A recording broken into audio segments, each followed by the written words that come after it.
Welcome to healthy home.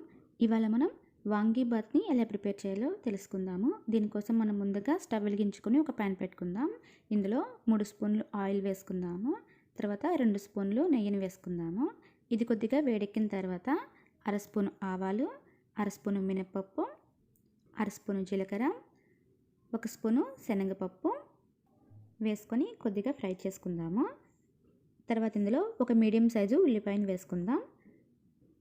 ఉల్లిపాయ కూడా కొద్దిగా ఫ్రై అయిన తర్వాత అర స్పూను అల్లం ముక్కలు, అర స్పూను వెల్లుల్లిని ఇలాగ సన్నగా కట్ చేసుకొని వేసుకుందాము.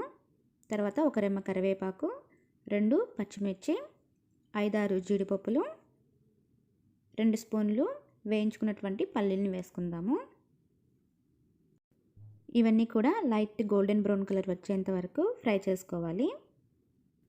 ఇప్పుడు ఇందులో 200 గ్రామ్స్ వంకాయల్ని శుభ్రంగా కడిగి ఇలాగ చిన్న ముక్కలుగా కట్ చేసుకుని వేసుకుందాము. తర్వాత ఇందులో రుచికి సరిపడినంత సాల్ట్ వేసుకుందాం.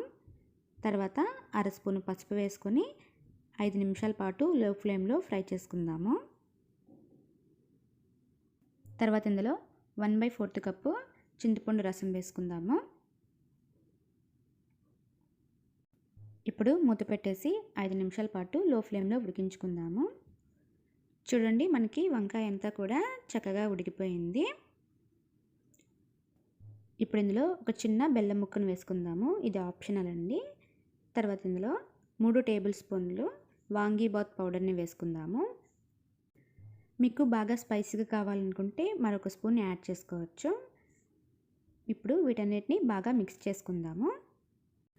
ఇప్పుడు ఇందులో అన్నం 2 కప్పులు వేసుకుందాము. అన్నం వేసాక బాగా మిక్స్ చేసుకోవాలి. మనకి రైస్కి అంతా కూడా మసాలా బాగా పట్టేలాగా కలుపుకోవాలి. ఇప్పుడు ఒకసారి టేస్ట్ చెక్ చేసుకొని సాల్ట్ తక్కువగా ఉంటే వేసుకుందాము. మనం ముందే సాల్ట్ వేసాం కాబట్టి సాల్ట్ అనేది చెక్ చేసుకొని వేసుకోండి. తర్వాత ఇందులో చివరిగా కొద్దిగా కొత్తిమీర వేసుకుందాము. తర్వాత మూత పెట్టేసి 2 నిమిషాల పాటు మగ్గనిద్దాం.